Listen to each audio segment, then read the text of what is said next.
Maraming salamat po sa pag-play ng video na ito. Masibagong palakpakan para sa'yo.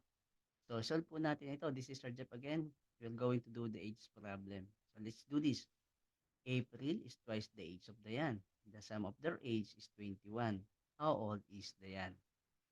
So, ang gagawin natin, kinukuha natin yan, yung character doon sa problem. We have here April at saka si Diane. So, nilagay lang natin doon sa table. Tapos, meron tayong mga time uh, factor dito, yung past, present, at saka yung future. Now, based from the first sentence, April is twice the age of Diane. Ilang taon daw si April? Ilang taon si Diane? Hindi natin alam.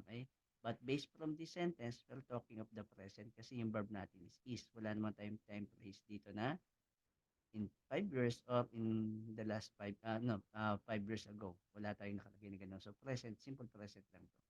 So, ang edad nila sa present is hindi natin alam, kaya ilagay na lang natin letter A. Tapos si Diane naman is letter D.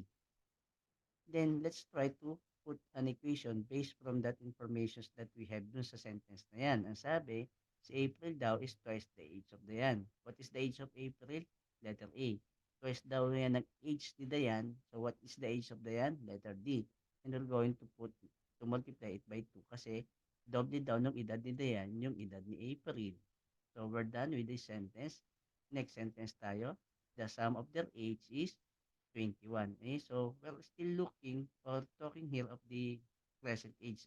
And you're going to add it kasi ang sabi sum. So, we're going to create another equation but still on the present time.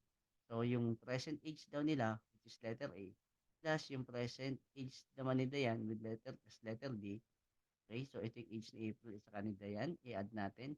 The sum of it daw is equivalent sa 21. So, may nakabigay ba na past ages? Wala. Future ages? Wala din. Walang pinag-usapan doon sa problem. So, we're just going to deal with the present.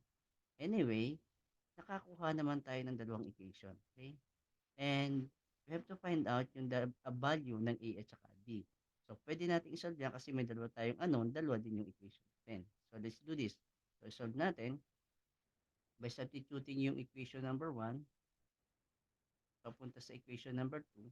So, ang magiging equation natin, yung A is equal to 2 times D. Equation number 2 naman natin is yung A plus D is equal to 21. So, substitute natin ito, yung 1 papunta sa 2. Okay? So, ano yung value ng A natin sa equation number 1? 2D. So, yun yung gawin natin sa letter A dito, sa pangalawa equation. So, instead na sulat natin na A, we're going to write 2D.